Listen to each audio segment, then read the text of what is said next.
Hello, and welcome. My name is Maxwell Valentine, and this is Water Damage. My analysis today comes from a rather personal and sentimental place. As one of my favorite movies, High Fidelity had 15-year-old me in an absolute chokehold.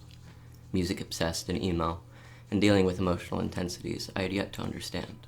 I found myself heavily relating to this movie, and more specifically, the main character, Rob Gordon. As someone who is now not only on mood stabilizers, but going through DBT therapy for borderline personality disorder, I present to you my argument on why Rob Gordon has BPD.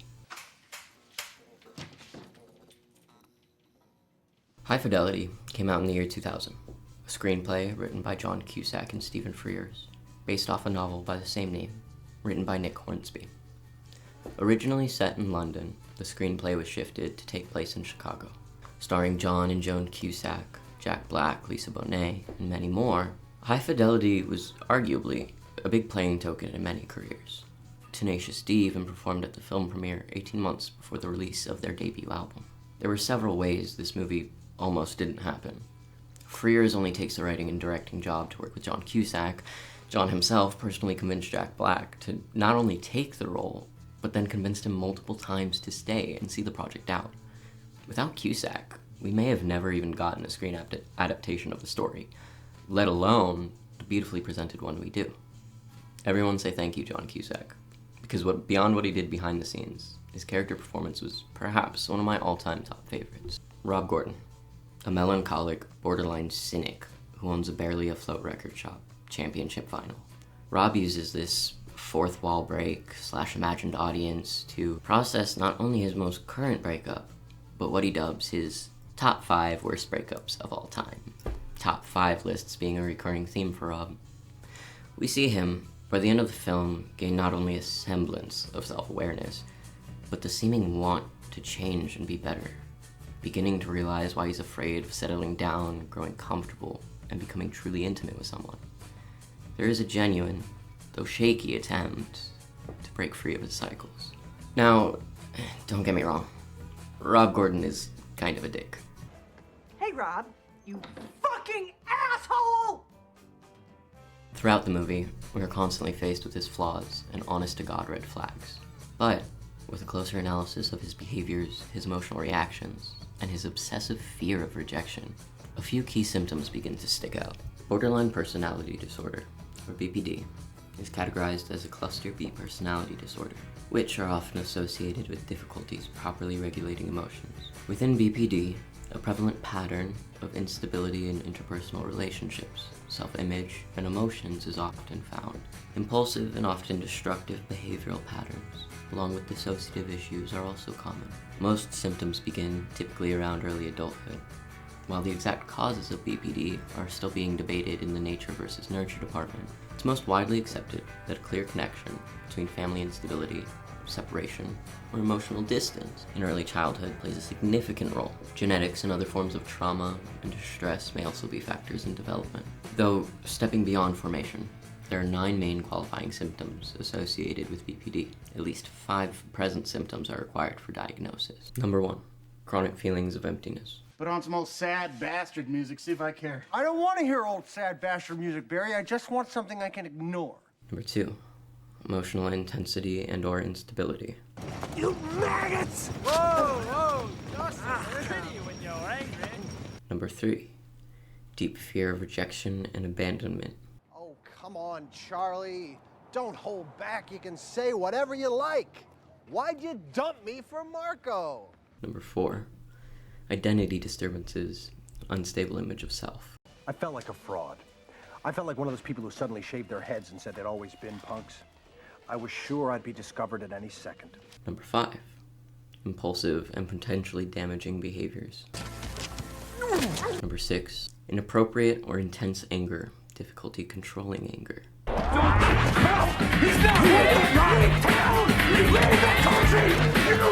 Number 7, a pattern of unstable and intense personal relationships, characterized by the extremes between idealization and devaluation, known as splitting.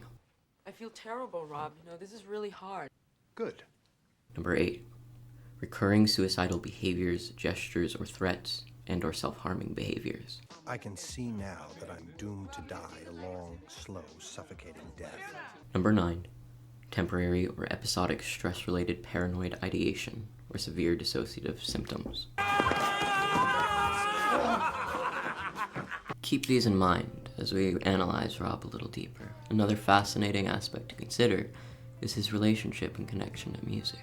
An intricate and often intimate exploration into human emotions, experiences, and nature, music stands capable of expressing the sometimes inexpressible, providing a sort of solace and catharsis in a place where other words fall short. Music's profound impact on the human psyche, as well as human society and culture, is undeniable. However, the study of music's role in the life of individuals with BPD has begun to reveal new layers of complexity.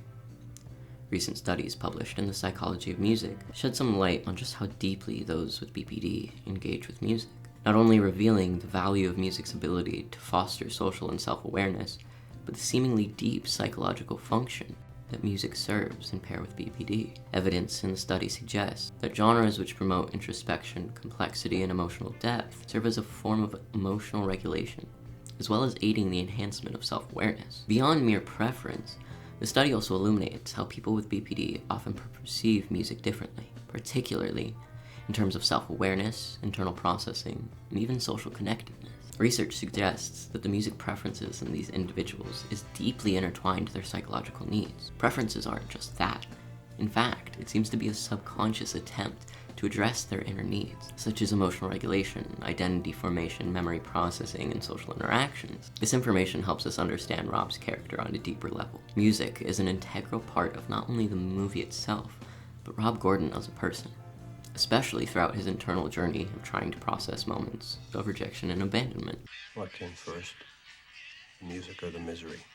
Within the first minute, a relationship between his emotions and music is established. His opening monologue continues as, "People worry about kids playing with guns or watching violent videos, as if some sort of culture of violence will take them over. Nobody worries about kids listening to thousands, literally thousands of songs about heartbreak, rejection, Pain, misery, and loss. Did I listen to pop music because I was miserable? Or was I miserable because I listened to pop music? Now, Rob Gordon can be described as many things. When my father first showed me this movie, he dubbed Rob Gordon a cynical romantic. While I believe that has some grounding, I also believe there's a lot more to say on his character. While a bit pretentious on the topic of music. You guys are snobs. No, we're not. No, seriously, you're totally elitist. You feel like the unappreciated scholars, so you shit on the people who know less than you. No, which is everybody. Yeah. It's just sad. That's all. This record shop owner has an undeniable passion for the appreciation of music, an informal sort of critic on the subject, and completely and fully on brand. The first thing we see this man do to cope with his most recent breakup is to reorganize his extensive record collection. Chronological? No. Not alphabetical. Nope. What? Autobiographical. No fucking way. Although, I have absolutely no grounds to dog on him for this, because honestly, it's just relatable. As someone with 502 playlists and counting on their current Spotify, each one carefully crafted to capture or explore whatever hyper-specific way I feel at the time. My Spotify account is like a mapped-out treasure trove of my inner workings. It seems the same could be said for Rob. Very early on, we witness Rob's one and only call with his mother. It's a brief and rather tense conversation. Apart from you meet someone, you move in, she goes.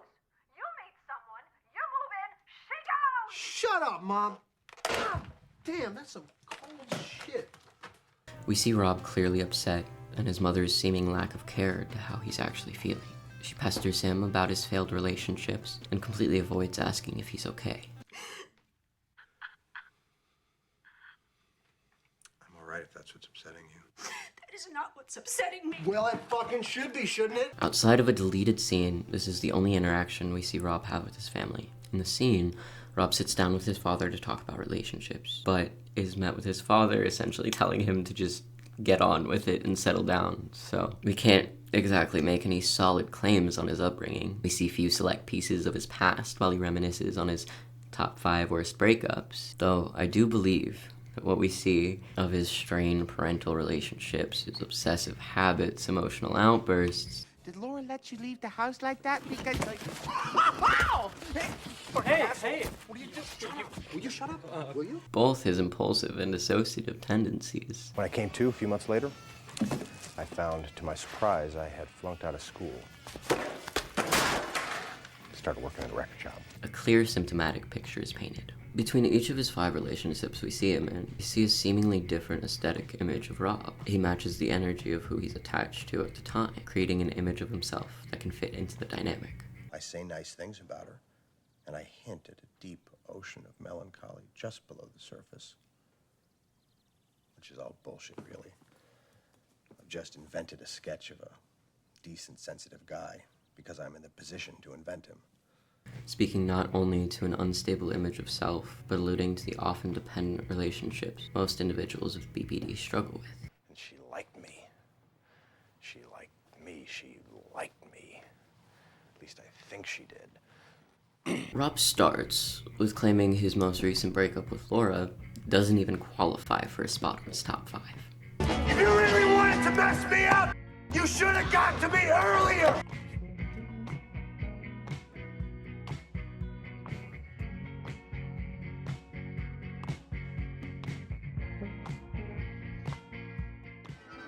However, we see him in clear distress, between constantly shifting emotional states, outbursts of anger, What fucking hand guy? and cigarette-fueled vent sessions to us, the audience. To him, an imagined and disembodied jury-like presence, somewhere to freely admit to everything, a place to outwardly work through his emotions and experiences. He needs, in a sense, somewhere external to process things. We also get occasional admittances of fault, some of which edge on self-hatred. Who needs a drink? We watch his attempt to find comfort through drinking I'm gonna drink a bottle of wine, I'm gonna watch TV and go to bed, then I'm gonna go to work. and semi-casual sex, all while simultaneously struggling to handle the notion that Laura may be doing the same thing. What did Laura mean last night when she said, I haven't slept with him yet? Yet. What does yet mean anyway? It means you're gonna do it, doesn't it? Thus leads us to his endeavor of Act 2. Rob reaches out to each ex of his top 5. Well, 4 of them, while eventually admitting that Laura does in fact make it onto the list, only after realizing she might be sleeping with someone else now. But now, congratulations, Laura. You made it to the top 5. Number 5, with a bullet. In a Bruce Springsteen cameo, Rob comes to the conclusion that if he can understand why his exes left him, then he'll be freed. I'd feel clean and calm. A clearly cathartic process for Rob, we get yet another deeper look into who he is as a person. Rob pays little, if any, attention to fully acknowledging the rather toxic behaviors of his past. That's when you're sex, Rob. In college! And now you want to have a little chat about rejection. Well, fuck you, Rob. God, she's right. I broke up with her. I rejected her. That's another one I don't have to worry about. I should have done this years ago. His tendencies to emotionally berate partners when he himself feels hurt or rejected. Charlie! You fucking bitch! Let's work it out! Just open the fucking door! Charlie! His self-importance mirrored by self-pity, a clear dependency on not just his partners, but the attention provided by them. He's manipulative, selfish, and rather sulking. Come on. What, did I beat you? Did I tell you were a bad person? I mean, what the fuck? What should I have done to make you happy? Nothing. Make yourself happy. All testament to the harsh reality of what unattended BPD can manifest into. This endeavor, however, provides some change. As I started with, a semblance of self-awareness can be found, and an actual effort to break the cycle is present. Rob realizes not only that he truly does love Laura, but beyond that, he realizes what his cycle of obsession and dependency is rooted in. This quest of Act 2 is accompanied by a sort of B-plot surrounding Vincent and Justin, 2 punk teens who initially attempt to shoplift from Rob's record shop. This somehow spirals into Rob promising to produce their 3-song EP. This ties us into one of his other top 5 lists, his dream jobs. In one of the scenes where we see Laura come back to Rob's place to pick up more of her belongings, she looks over the physical, handwritten list. The first 3 jobs are directly correlated with music. Number 4 is a film director, and number 5 is an architect. Record shop owner isn't even originally on the list. That is, until Laura questions him about it. She calls him out on number 5. Rob reveals it's a half-assed attempt to fill the last spot, so Laura replaces it with record shop owner. Number 2 on that list just so happens to be music producer. This second half of the movie shows Rob beginning to make some self-progress. Oh, thank you. I appreciate it. Laura, I'm sorry.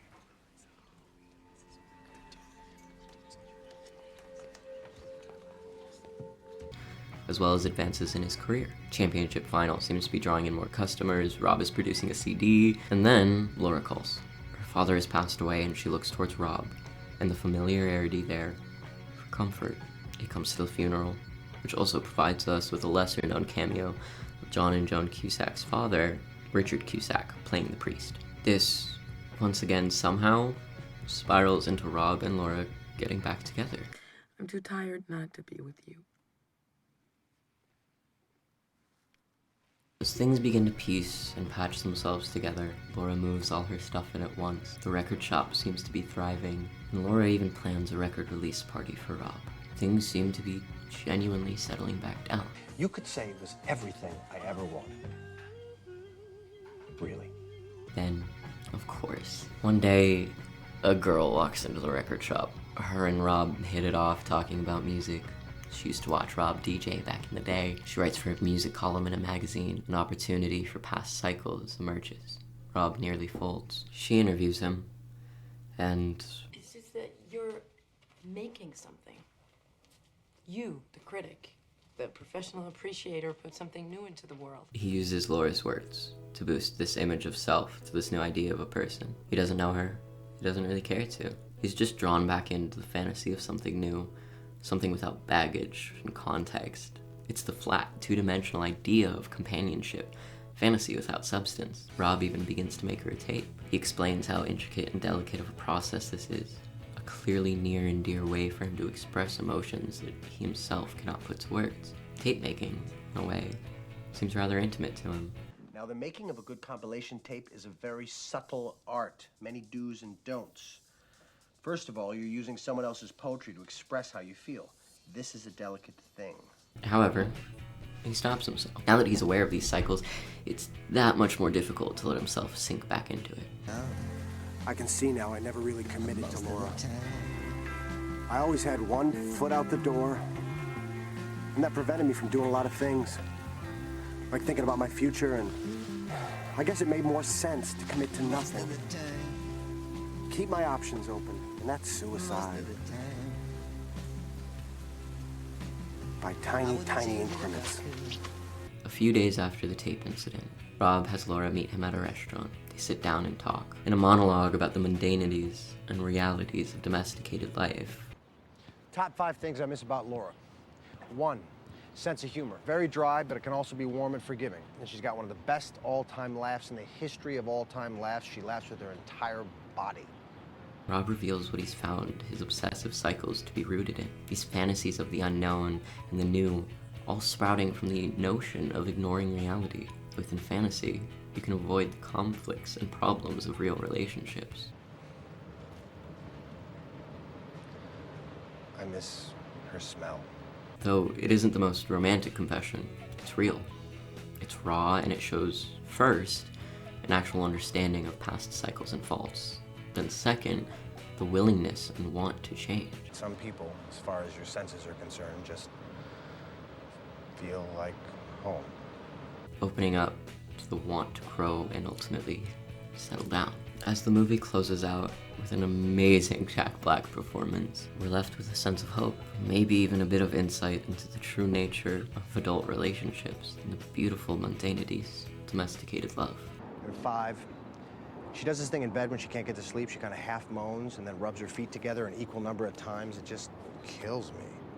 This movie is more than just a story of a troubled relationship and 2 people learning to work through their own individual and shared problem, but it's a testament to growing up, Past the usual coming-of-age movies, watching this 30-something jaded cynic piece together and work through his internal struggles and fears surrounding love and commitment is not your typical rom-com, but a truly brilliant character piece where John Cusack knocks the performance out of the park. We end with Rob's closing statements. He's making a tape for Laura, filled with music that she would enjoy. The first time we see him genuinely think of the other person and not just himself. There's growth, and so there's hope. I've said it before, and I'll say it again. Rob gains a semblance of self-improvement. No one really seems to acknowledge his outbursts. There's still room for growth and improvement, and a lot of it. I think Rob could really benefit from some DBT therapy or even mood stabilizers. Shout out Seroquel. And with that, I close out this analysis, and I end this video with my obligatory top 5 favorite albums of all time. Number 1, Phil Collins by Steady Diet, 2016. Number 2, OK Computer by Radiohead, 1997. Number 3, The Lioness by Songs Ohia, 2000. Number 4, In Utero by Nirvana, 1993. Number 5, Apnea by O Children, 2012. Thank you, and until next time, my dear listener, sincerely.